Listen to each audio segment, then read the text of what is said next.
Howdy, hello, my brogas and brujas, it's Minutiae. If you're like me, 2000 to 2010 was a pivotal time in discovering your anime interests. Toonami provided the likes of Dragon Ball Z and Gundam Wing, while Adult Swim was showing the likes of Inuyasha and Yu Yu Hakusho.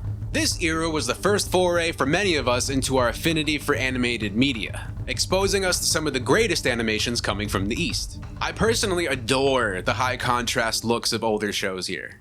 Gundam Wing and Cowboy Bebop have such amazing scenes with dramatic lighting that are breathtaking even today. This time period also explored a lot of really great, different new ways of world building and storytelling. Whether it was space travel, mechanized mayhem, or esoteric energy exchanges, the first decade of the 2000s delivered in spades. Today though, I want to focus on another early 2000s titan. One that also saw some releases of these dope anime. That's right, I'm talking about the legendary PlayStation 2.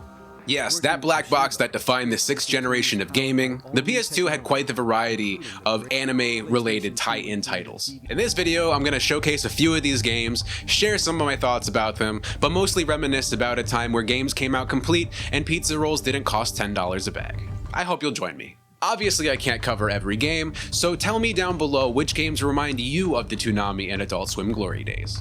And as a disclaimer, all games shown in this video were emulated with PCSX2. I have them upscaled to 1080p, and I am using a reshade, which comprises of the AMD CAS effect and fake HDR. Otherwise, nothing's been changed. Eureka 7, Volume 1, The New Wave. Hoverboards and mechs, can you get more 2000s than that? Eureka 7 is a very interesting anime and a so-so game. The game itself kind of suffers from this weird uncanny valley feeling, which makes it kind of hard to take the animation seriously. Even with it being very accurate to the source material, it still just feels weird seeing these characters transform from 2D to 3D. By today's standards though, it does hold up okay. The audio quality is also pretty decent, which is surprising for a PS2 title, but that's a huge plus in my opinion. You play as Sumner Sturgeon, a young lad looking to join the New Wave, an organized militia that pilots mechs called LFOs. LFOs are basically GoBots. You can rock and sock with them, punchy style as a transformer, or you can vroom vroom and skirt skirt as a car. Choice is up to you. Admittedly, the controls here kind of suck. They don't feel very intuitive, and especially by today's standards, they do feel very dated. Everything feels very floaty for supposed heavy machinery, if that makes any sense. The game does take its time getting the player used to the controls, which I do appreciate because, like I said, they're not the most intuitive. You also get to partake in some lifting, which isn't about getting swole, but getting air instead. This is where the controls start to loosen up, feel more natural, and you get a better feel for how the game is going to be as a whole. As jank as some of the game feels, and to my best recollection, this game follows the source material pretty faithfully. So if you're a Eureka 7 fan, this is a great opportunity to hop in some new wave boots and give an LFO a joyride or two. Full Metal Alchemist and the Broken Angel. Full Metal Alchemist is a highly decorated anime with some badass esoteric combat and a gripping storyline to boot. You follow the Elric brothers, Edward and Alphonse, in their search to find the Philosopher's Stone and reclaim what they've lost. The first thing I want to mention here is the music. Holy shit, the game comes at you with the most beautiful elevator music while catching you up with the story thus far. The visuals look pretty damn good, and the gameplay itself is actually decent. The combat is your typical 6th gen hack and slash with some pretty basic combos and maneuvering, but the real specialty here is the alchemy and the transmutation of objects into weapons to use in combat. These weapons can be unique to either Edward or Alphonse, which I find pretty cool. It's a fun mechanic. The biggest bummer here though is the audio quality. It's crunchy. While the music is good, a lot of the actual in-game audio has been crushed to hell and back, and it just makes it feel kind of cheap. All in all though, it's a pretty sick game for an amazing anime.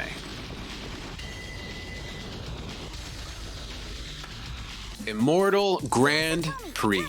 This is an entry I'm really excited to talk about because I had completely forgotten about it until researching for my last video. Immortal Grand Prix is basically NASCAR with battle bots, and it's fucking sweet. I'm from NASCAR country, and even though I don't watch it, racing is in my blood. You give me mechs instead of cars and I'm sold. Unlike other entries, the story isn't really the focus here. It's kind of set up in a career mode, more like a standard racing game. Basically, the IGPX works like this. There's 3 main laps and then a final stretch. During the first 3 main laps, you and your team whoop ass on the other team and try to basically mess up their mechs as much as possible. And then during the last stretch, it's like a pure drag race. Like you're just trying to get to the finish line before everyone else. It's simple in its execution and it's quite easy to get a hang of, and all in all, it's actually pretty fun. Graphics and visuals here are pretty great, and you get a bit of customization options to make Team Saitomi feel more personal to you. There really isn't a ton to say about this one, it's just a really solid spin on the racing genre. Inuyasha, Secret of the Cursed Mask. Admittedly, as a youngin', I wasn't like the biggest fan of this show. For some reason, I had a hard time connecting to the characters, and I kind of thought Inuyasha was silly looking and a bit of a dick. Once I got a feel for the show and I got a little bit older, I really started to appreciate this A-list anime. This entry differs from the others in the sense that it's basically an entire other spin-off. Instead of following Kagome and her struggles living between 2 worlds and her travels with Inuyasha and friends, it's about a character that you as the player get to choose to be. And I can't remember their names right now, but essentially it's about them taking their first steps into feudal Japan, just like Kagome did. I was really hoping this was going to be a hack and slash title so I could swang that thing on them, but unfortunately it's not. It's turn-based. Not only is it turn-based, but it also seems to be a very simple turn-based system, so even for the most adept turn-based players, it might be a little boring. I didn't play too much of this, so I really have no clue if it opens up more later on or not. I'm just not into turn-based games, so I honestly didn't give this a strong try. To the game's credit though, it seems like it was made with a ton of love, and some of the original English voice cast seems to also be making appearances here. The presentation reminds me a lot of Final Fantasy VII with the chibi characters and the pre-rendered maps and everything. So if you're into that style of game and Inuyasha, why not give it a try? Samurai Champloo Sidetracked. Now this is the entry I've been the most excited for. Not only is Samurai Champloo just fucking amazing, but Grasshopper Manufacture actually made this game, so it oozes that Killer 7 No More Heroes swagger, and it's just... Even if I didn't tell you who made it, you could probably tell, like, immediately, just in the presentation and the style. You get to pick between Jin or Mugen, each portraying their own perspectives and fighting styles. The graphics look great, but it almost reminds me of a handheld game in a way. That's not a bad thing by any means, it's just the way that it's presented.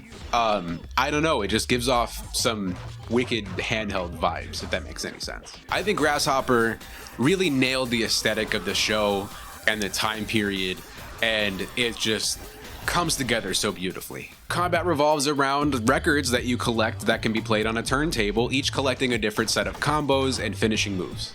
There's a lot of flash and flare, which is pretty typical of a Grasshopper Manufacture title. The biggest issue I have with this game is the amount of repetition. Yeah, there's a lot. You'll be hearing the same audio clips over and over and over again, whether it's going through a loading screen or changing your fighting style. Unlike other games with more dynamic music, it can become very grating if you don't like the records that you have, or if you just don't like hip-hop in general. That said, some of these tracks are fucking bops though. Like for real, dude, some of them are super good.